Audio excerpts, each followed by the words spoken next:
We help contractors by the hundreds with all of the administrative burdens that surround handling their construction projects. That means helping them with estimating, working with them on all the administration of their supplements, and doing the administrative services back office work that enables them to focus on selling, building, and billing. We see contractors just starting off, maybe they're struggling with the fundamentals of running a construction business. They partner up with us, their process is now defined, they're able to grow their profit margins and actually scale because they're not held back with the burden of dealing with the supplementing process. I feel proud of what we've been able to do in this industry.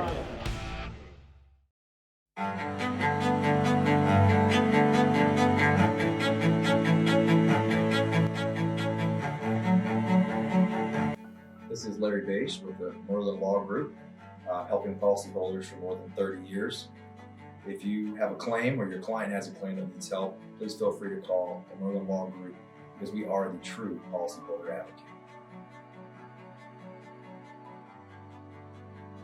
C3 was eager to help us, and even whenever we weren't giving them work, they were still eager to give advice. The things that they were putting out for the pertaining from DMO to RFG, and giving that to the industry and not charging anything for it, I thought was really cool. And that's stuff that I as a contractor appreciate. I'd recommend C3 to any contractor that's looking for a PA, especially if you're around Colorado. Great guys, man. I'm nothing but happy with the work they've done for us.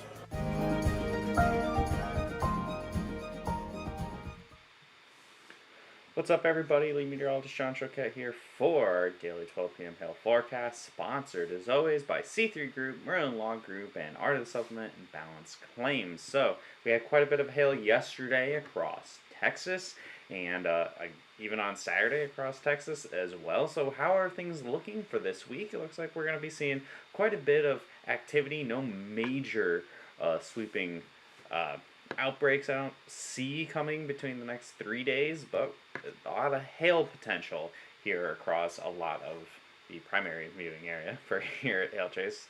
We have a minor hail chance today across southern Missouri and northeast Oklahoma, and actually the video is a little late today because I'm actually adding another area in there for late tonight.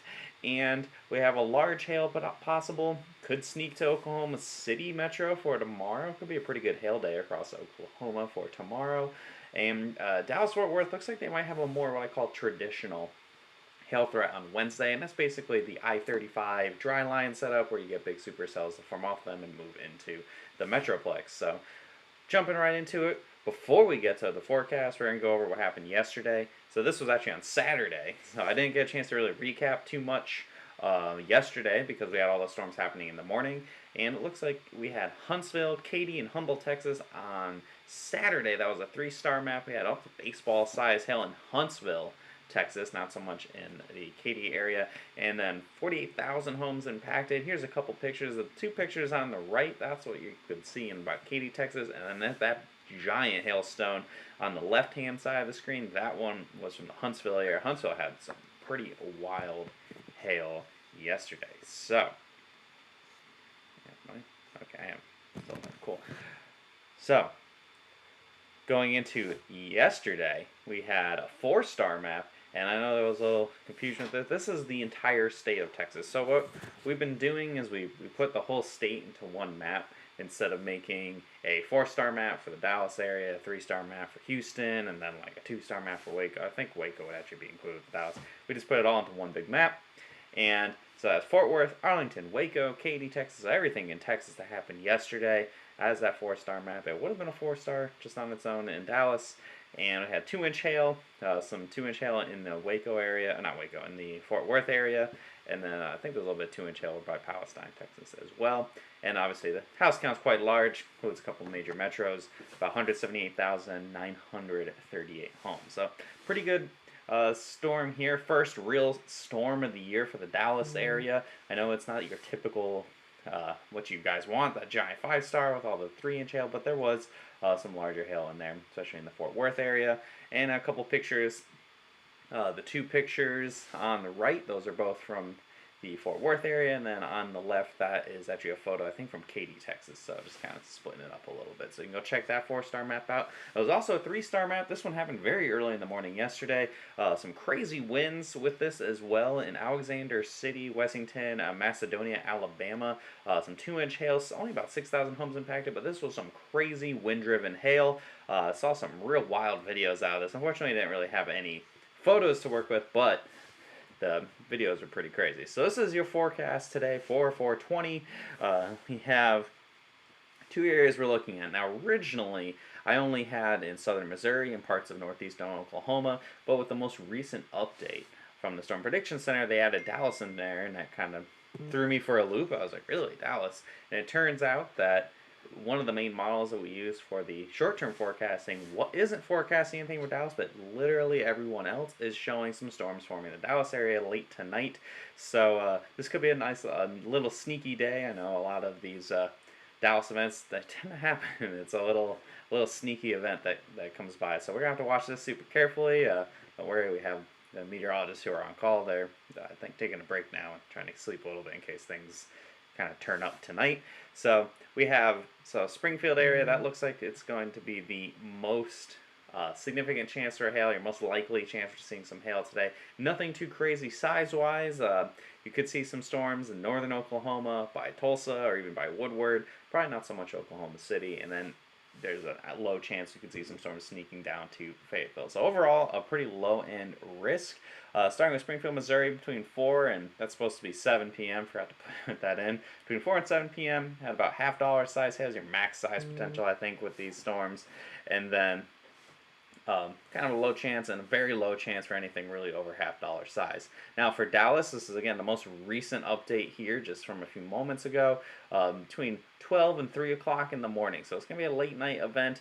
Could see some ping pong ball size hail. I'm going to have to look deeper into it over the rest of this afternoon. There's always that potential. It could actually be bigger than that if it looks like there's actually going to be a fair amount of instability. I'm going to have to check that out. But right now I'm erring on the side of probably smaller hail. A low chance and then a little bit better chance seeing maybe some golf ball size hail. So that's for Dallas for tonight. Looking ahead at the future radar here. So this is the model you normally use, the HRRR, to show your future radar. You see those little isolated storms forming this afternoon into the evening hours, basically along the I-44 corridor and points north, and that kind of winds down very quickly after dark. So it's a pretty short window. Again, by about 8 p.m. things are going to wind down. And then you push over to, I have to use a different computer model here to show you guys the storm potential for the Dallas area. And then this particular model shows, again, it's a pretty late. This is about 1 o'clock in the morning. Storms form and move through, again, the eastern side of the Dallas-Fort Worth Metroplex, more like Dallas and not Fort Worth. So, yeah, watching that carefully, we'll see if something comes out of this. Usually too, it seems like when Dallas gets to their first storm of the year, we end up having an avalanche of storm potential that happens right afterwards. So we'll see how this plays out. Watch it carefully, and of course, we'll go live with anything crazy that goes on tonight. So this year forecast for tomorrow, I got 2 areas we're looking at. Pretty small risk, a low-end risk for the Washington, D.C. area down towards Virginia Beach. Maybe some $quarter to $half size hail with some storms if the storm mode allows for not a line of storms, but more isolated.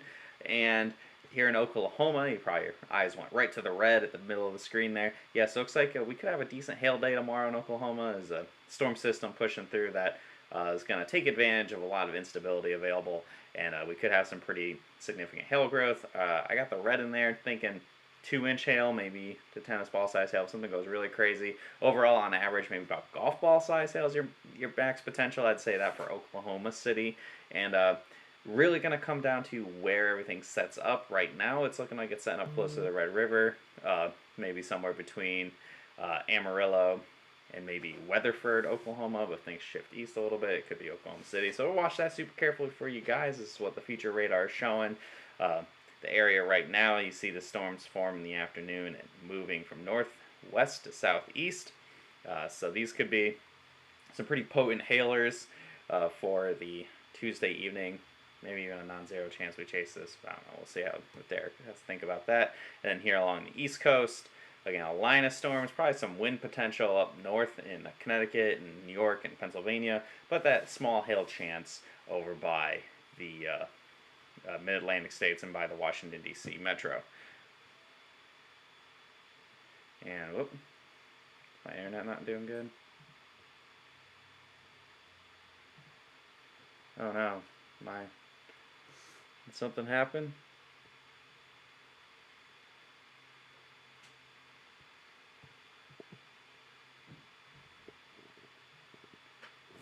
I got an alert saying my internet disconnected. Let's see here. Am I still on here?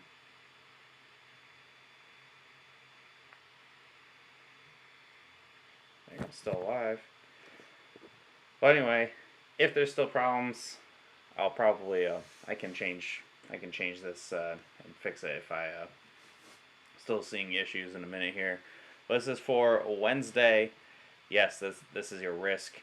Dallas, I think, is the bullseye for Wednesday. Be watching this today and tomorrow. I'll have a bigger update for tomorrow for your Wednesday across DFW and possibly even some storms up as far north as Oklahoma City. We'll see.